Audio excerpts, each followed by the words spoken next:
The United States government and a guy going through a midlife crisis are except instead of a nasty divorce, overpriced cocktail lounges, and a brand new Corvette, Uncle Sam is blowing trillions on healthcare programs, tanks, and monthly checks for 70 million retirees.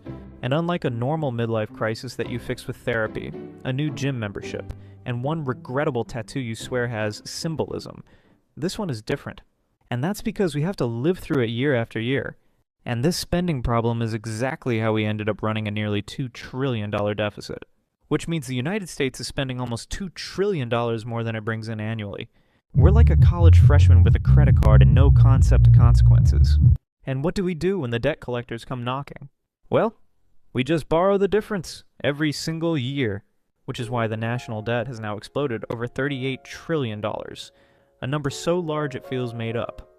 So that leaves us with the single biggest question facing America today. Can we actually fix this mess? And after spending over 60 hours in government reports, Excel spreadsheets, and looking at charts that made me question everything, I've come to the conclusion.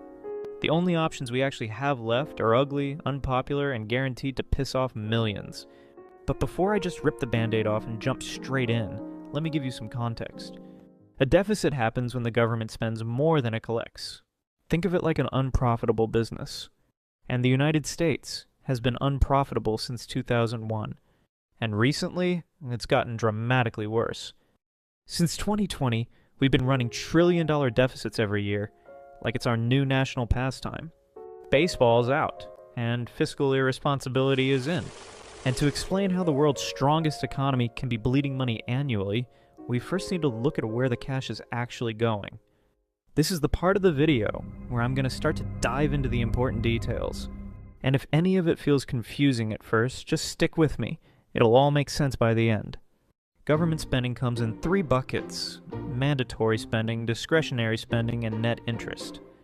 Let's start with the largest one first, mandatory spending. This is the spending that's locked in by law, things like Social Security, Medicare, and Medicaid. It's the financial equivalent of your rent.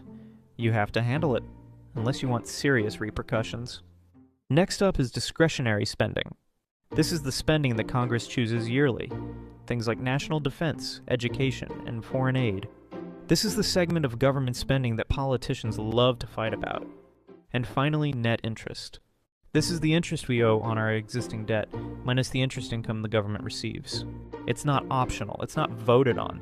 It's the bill we owe for all the previous bills we didn't pay. And when you add these 3 together, you get the outlays of the federal budget. But here's the real gut punch. Just 5 line items on the federal budget make up nearly 70% of the entire federal budget spending.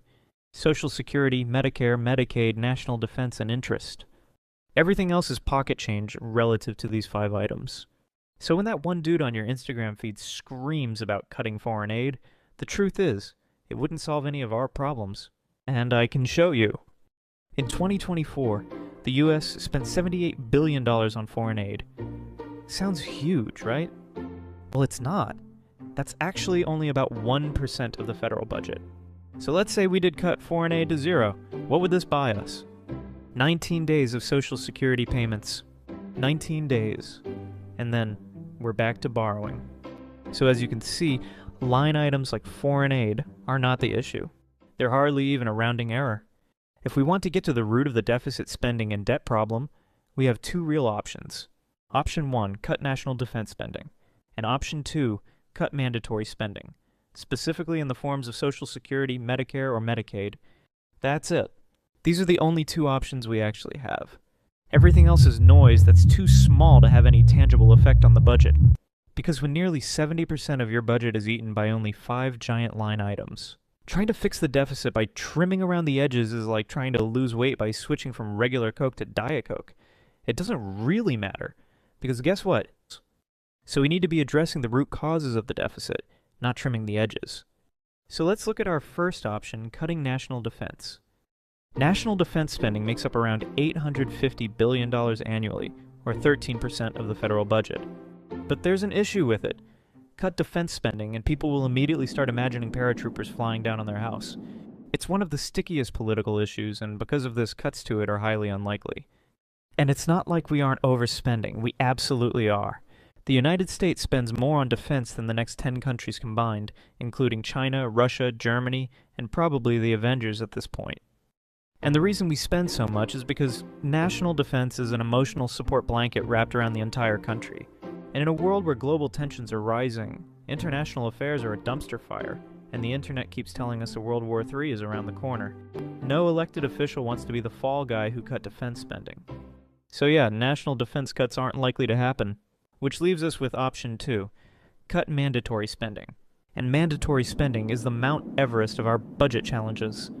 It's big, it's dangerous, and attacking it will end your career faster than being caught on a certain someone's list. When it comes to mandatory spending, there's 3 categories that are considered the untouchable giants. And they are Social Security, Medicare, and Medicaid. These 3 combined make up $3 trillion annually, or 44% of the yearly federal budget. So clearly one of these has to be the answer to our deficit problem. And let's start with Social Security. It's the single largest federal program in the United States, with over 70 million people relying on it. And for about half of retirees, it provides more than 50% of their income. And then for about 1/4 of retirees, it makes up more than 90% of their income. So if you cut Social Security benefits, millions of seniors don't just get slightly inconvenienced. They immediately fall into poverty overnight. But here's another gut punch for you. The Social Security Trust Fund is projected to be insolvent by 2034, and when that happens, the Social Security Administration can only pay benefits from ongoing tax income, which essentially means benefits will automatically be cut by 20% whether Congress likes it or not. So even if we do nothing, it still results in program cuts, which is somehow even more terrifying. But the good news is Social Security can be fixed. And here are 2 real changes that could actually move the needle on Social Security. Number 1, lift or eliminate the cap on payroll tax. This tax cap makes it to where individuals only owe Social Security taxes on the first $170,000 of their income. Everything earned above that $170,000 number is not taxed for Social Security, because once again we're finding policy that favors the rich. And if we eliminated this tax cap entirely, about 73% of Social Security's long-term funding shortfalls would be closed, because the share of untaxed earnings has risen from 10% to almost 17.5%, which means we're missing a substantial and growing amount of revenue. And now on to our second option, adjust benefits for high-income retirees. This one's rather simple, so I'll keep it short and sweet. Why are we giving Social Security to someone who earns millions in dividends? That doesn't make much sense to me. Because if someone like Warren Buffett qualifies for Social Security, there's a fundamental issue going on. We need to adjust who qualifies and who doesn't qualify. All this being said, there is good news. Social Security is at least fixable. But the bad news is, it's going to take an individual with some serious balls to get some change in action. So while we wait for that, let's move on to Medicare. Medicare provides healthcare coverage for more than 65 million Americans, those being mostly seniors. And it makes up about 13% of the federal budget, costing us over $850 billion annually. That's more than the entire GDP of countries like Argentina, Belgium, Sweden, and Ireland. So where's the issue? Well, the Medicare Hospital Insurance Trust Fund is now estimated to be insolvent by 2033.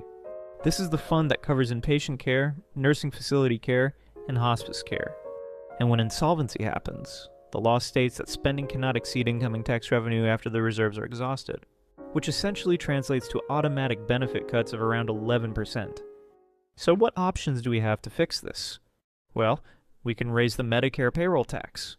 Right now, the standard Medicare tax rate is a combined 2.9%, split evenly between the employer and employee.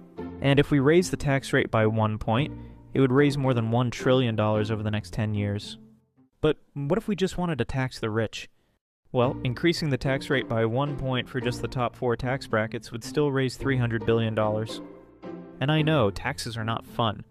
We all know that. But neither is automatic cuts from insolvency. And another issue that we need to talk about is overpayments. Medicare Advantage is the private version of Medicare. It allows individuals to get their healthcare coverage through a private company instead of directly from the government. But it has serious problems. The Center for American Progress released data that estimates Medicare Advantage plans are overpaid by 22 to 39% on average, which equals somewhere between $83 to $127 billion annually, which means without reform, Medicare is at risk of overpaying Medicare Advantage plans between $1 to $2 trillion over the next decade. And while aligning these payments to the real costs would avoid trillions in waste, it would infuriate the health insurance industry, which is why this issue will likely never be fixed. So let's move on to the final giant I'll be covering, Medicaid.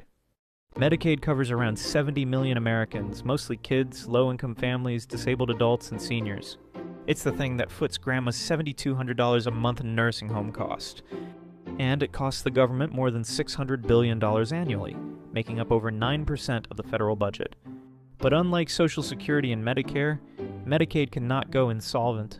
There is no trust fund to run dry. Instead, Medicaid is financed through a federal and state partnership. The federal government reimburses a share of each state's Medicaid spending, and then the state covers the rest. But we're still spending far more on Medicaid than we should be. And I've got some ideas for actual fixes that could be implemented to have a real impact. And no, I'm not talking about throwing a bunch of struggling and disabled people into the Hunger Games to lower the annual payments. It's actually as simple as just cracking down on Medicaid fraud. Medicaid struggles with improper payments. These are the payments that were made that should not have been made. They're due to things like data errors, overpayments, and eligibility errors, and the total amounts to over 5% of all Medicaid spend being on these errors, and it costs the government tens of billions of dollars per year. How is this possible? I've covered some of the fixes that could save the government trillions, but what happens if America just says, screw it? We'll deal with this whole debt thing later. And this is kind of where we are right now, and it leads down a dark road. Since we run in an annual deficit, the federal government will have to continue borrowing whatever gap exists between its revenue and its spending. And investors aren't dumb. They know this isn't sustainable. If they see a country borrowing trillions every year with no roadmap to fix their spiraling debt burden, they'll demand a higher return to compensate for the increased risk they see. Which means the interest rate at which the United States borrows will rise. And a higher interest rate means everything gets more expensive. Your mortgage gets more expensive. Your car loan gets more expensive. Your business loan gets more expensive. Your credit card rates get more expensive. Everything will get more expensive. Higher interest rates essentially choke the economy in slow motion. But it's not too late. The United States still has time, and a shrinking window, to fix this mess before it's too late. But the longer we wait, the fewer options we have. We must act now. And before this video comes to a close, I want to hear your thoughts. Because the truth is, after spending over 60 hours making this video, I realized something. There is no perfect solution. There are only trade-offs and sacrifices. So drop your ideas in the comments on how we could fix things, and I'll be responding to as many as I can. Because if there's one takeaway from this entire video, it's that doing nothing is not an option.